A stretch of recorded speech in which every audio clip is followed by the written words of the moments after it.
Hello, my name is Fatima, and this will be my final exam video. I want to start off by saying that I really enjoyed taking this class because I got to learn a lot of new information about communication. I finally got comfortable talking to a camera and posting it so everyone could see it, so they can view it and give me feedback. Like I said in the beginning of the class, I was very hesitant in taking this class because I don't know, I'm a shy person.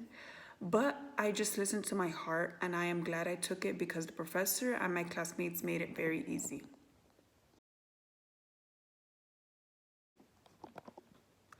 I learned that communication has many types, such as verbal communication, which occurs when we engage in speaking with others.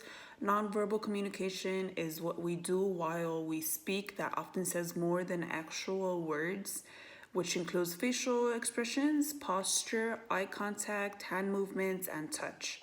Also, there is written communication, such as emails or texting, and there's also listening and visual communication.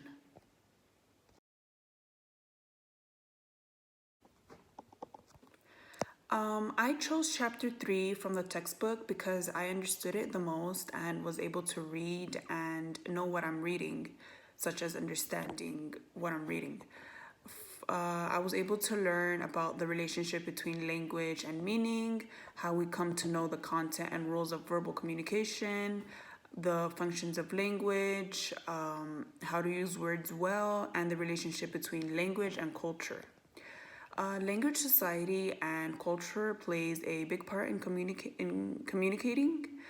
The way we use language adjustments as we shift among educational, professional, personal, and civic context. The language that we talk influences our cultural characters and our social realities. We incorporate norms and regulations that help us feature in our personal culture. I understood that we are able to adapt to one of a kind cultural context by way of purposely converting our communication. Conversation lodging principle explains that humans can also adapt their verbal exchange to be great or similar to or special from others, primarily based on numerous contexts. Some examples of verbal communication are a conversation, a speech or presentation, and having a phone call with someone. I believe that verbal communication plays a key role in bringing people together, especially when discussion is focused in areas of controversy or conflict. And I also believe that if we have strong verbal communication skills, we are more likely to experience success.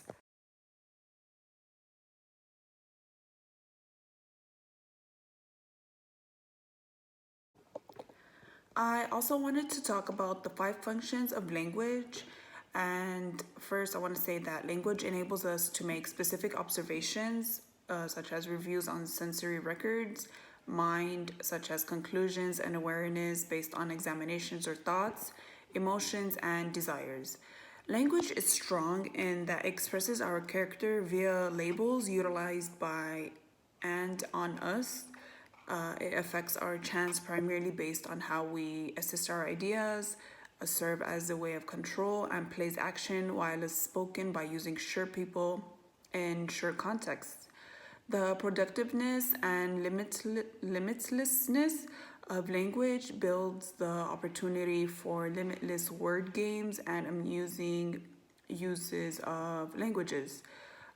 Language is powerful, which means it's constantly converting via the addition of new phrases or vintage words with new meaning and the introduction of slang.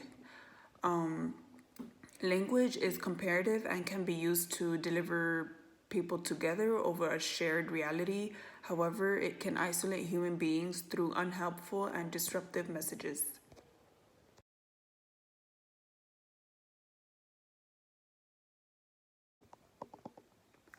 I also wanted to talk about nonverbal communication, which is in chapter 4. I learned that nonverbal communication is a process of generating, which means using context aside from phrases.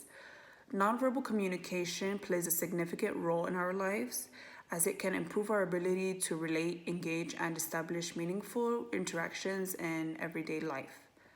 A better understanding of this type of communication may lead us to develop stronger relationships with others. Some examples of nonverbal communication can be eye contact, gestures, personal space, postures, facial expressions, and physical contact. Usually, people who are close to me will understand my emotions or how I feel from using nonverbal signals.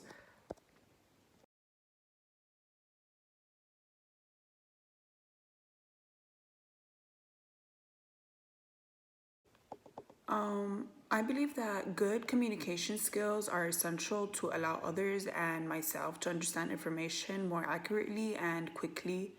In contrast, poor communication skills lead to frequent misunderstandings and frustration from what I have seen. To sum up my video, I want to say that communication is the act of giving, receiving, and sharing information. In other words, talking or writing, and listening or reading. Good communicators listen carefully, speak or write clearly, and respect different opinions.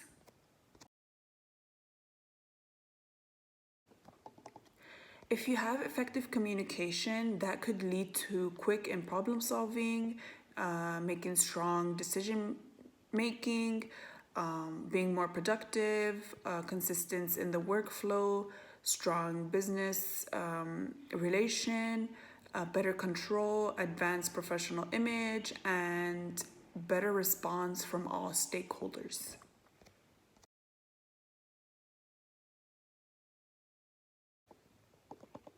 I want to end the video by saying thank you to Professor Dejan, I don't know if I'm saying it right, sorry if I'm not pronouncing it right, for being an amazing professor and making fun and interesting assignments. I really love the group work and being able to work on something as a team. I also like the discussions because I got to learn about myself as well, and I got to leave other my classmates feedback, and I got to read my feedback that they left for me, and I just loved the class. Thank you for your time.